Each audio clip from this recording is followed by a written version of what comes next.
that the usage is very, very high of smartphones. I mean, people not only watch, TV shows and other things, but they use phone for a lot of things as compared to,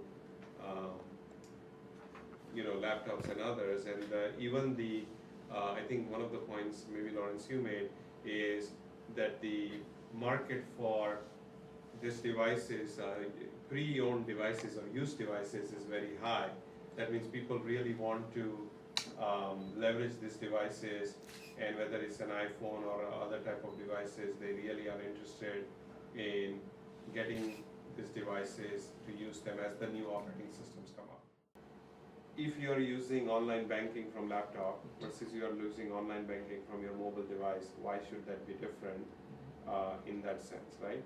And typically, if you have more devices, you are now accessing, storing passwords, all kinds of things from different devices, so your risk goes up. The other thing people do is they constantly want to upgrade these devices. On laptops, typically we find the age is 2 to 4 years, somewhere in that range people keep their laptops and desktops. You don't really refresh that fast. Here, we see my friend got new device, this employee has another device, and people want to constantly upgrade those devices. So that's why we believe that the security even becomes more important for these devices. However, from the usage perspective, it's no different than you using applications from laptops or desktops. It is absolutely true that most people, when companies allow the access, if as a company you decide that you are going to allow people to access your email, calendar, contacts, whatever it is, on these devices, you got to have a solution for device management. I mean, it is a mistake from a security perspective that you don't even do password enforcement or things like that, where somebody may just lose a device and somebody can access the corporate data. Yes. Now, what we also see from our perspective is it's harder to lose laptop than a mobile device, right? You don't forget your laptop in a taxi cab or a bus. Yes. But you will forget this thing in a taxi or in a bus and things like that. And so Symantec's recommendation is always make sure that you have policies for your employees. Even if you don't buy a solution initially, you have policies for your employees that the phone, you can only have corporate data, make a signed form, you put a password on your phone, things like that, right? Then the moment you have like 10, 20, 100, 2,000, whatever the number of employees start using the corporate data on these devices, you must have a robust and secure device management solution. Because people not only will forget these devices, they constantly want to upgrade these devices. Today it's iOS 4, tomorrow it's going to be iOS 5. Today it's Android version this, tomorrow it's Android version that. Who knows, some new operating system will come through, right, in next a year or two. So what we find is, as this is still an evolving space, there are a lot of operating system vendors, there are a lot of hardware vendors, there are a lot of carriers.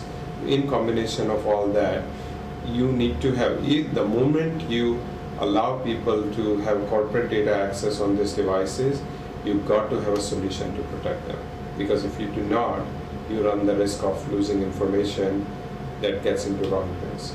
At the enterprise level, all the CIOs, CISOs, or IT managements, they know the threat, they know the trend, and they know the threat, and they know the risk, and then they want to do something, they want to control, to manage, and they are planning how to control that kind of devices.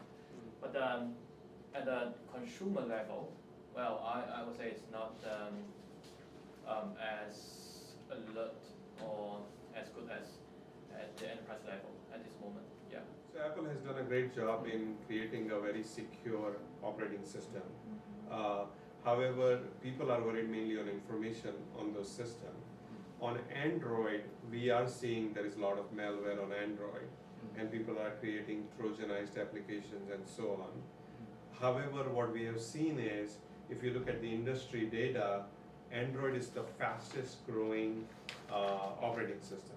So what has happened is people, right now when we look at the operating system growth, it's Android followed by iOS, right? So you have tablets, a lot of tablets of Android, and you have tablets of iOS. Typically, we find that this is one of those areas where devices will continue to evolve. New operating systems will come, and people just need to make sure that they're following best practices, whether it's a consumer or an enterprise. But because these devices are becoming so popular, there will be all kinds of security issues on it. We have always seen that, whether it was Windows, with Mac, now with these devices.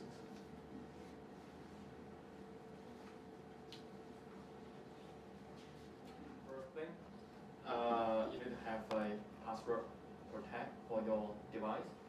The second thing is And every device has that by default. So, second thing is just turn off like Bluetooth, Wi-Fi connection.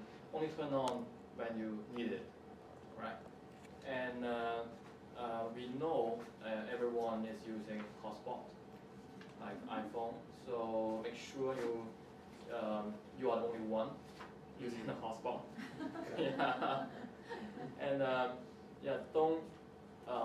and don't go for things like jailbreaking software.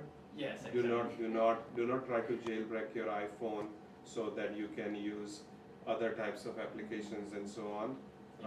That's just not recommended, because once you do that, you're not covered under warranty of the supplier Apple, and you put your phone at risk. So make sure that, and then when you do not see simple things like, if you do not recognize SMS, you call it here, when you don't recognize an SMS from somebody, don't open that SMS, just delete it.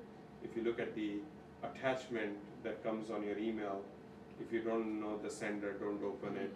Just best practices that you followed on your laptops, you need to follow the same best practices here.